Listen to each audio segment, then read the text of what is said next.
Hello and welcome to this week's Dvar Torah. This week's Seder Pinchas, the next week's two Sedras, Matos and Masei, and Devarim are usually part of the 3 weeks. And almost every single year, they are part of what we learn in the 3 weeks between Shiva Asar Tammuz, the 17th day of Tammuz, and Tisha B'Av, the 9th day of Av. This period of the 3 weeks is an especially sad and mournful period in the Jewish calendar. So why is it that we specifically choose these Sedras to read, or why is it that these Sedras always fall in this period? And I think, as I was looking through the Sedra tonight, one of the ideas that struck me about this week's Sedra is that in this week's Sedra we have the story of the Benot Tzlafchot, the daughters of Tzlafchot, and in next week's Sedra the actual conclusion of that story that comes up in Pinchas and then again in Pinchas Masei. The daughters of Tzlafchot came towards Moshe Rabbeinu and said to Moshe Rabbeinu, there is a problem over here. You have only discussed what will happen if a man comes into Eretz Yisrael or if his sons come into Eretz Yisrael. Well, we are women. We didn't have any brothers, and we're not giving up on our father's part in Israel. We want our father's part and our father's inheritance in the land of Israel. And Moshe Rabbeinu goes to Hashem and asks Hashem, and Hashem says, absolutely. If the men are not there to inherit it, we will give it to the women. These women deserve their part in Eretz Yisrael, and these women will get their part in Eretz Yisrael.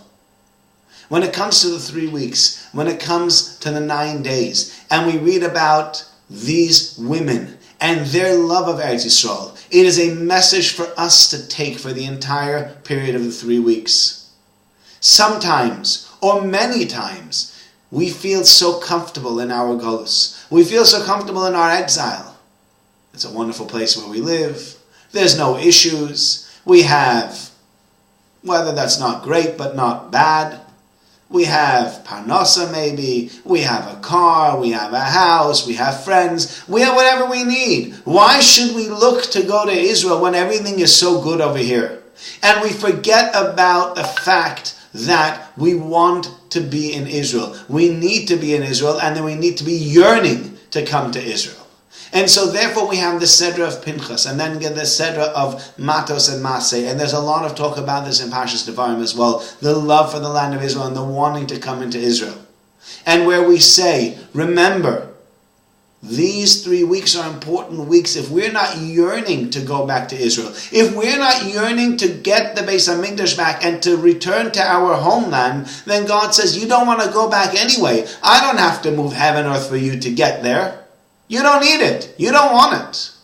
And so therefore we have these parshias. We have these specific sections in the Seder to remind us of the Benot Tzlafchot and how they fought with tenacity against the establishment to say, no, this is not how we're going to have it. We want a peace in the land of Israel. We are not going to be gypped. We're not going to be left out. We want this piece of land.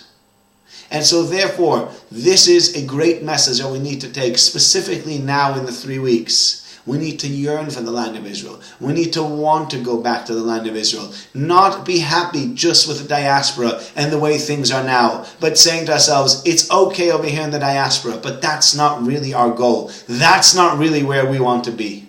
And if we start learning the lesson of the next 3 weeks' Parshias, and learning the lesson that yes, it might be nice in the exile, but it's much better, way, way better when we get to Israel, and things will be totally different, learning the lessons from the daughters of Tzlafchot and those people in the desert that yearn to go to the land of Israel, then maybe soon and speedily in our days, God will redeem us in saying that you don't want to be here now anyway. And if you as a people don't want to be here, then maybe it's time for me to take you home and take you back to the land of Israel.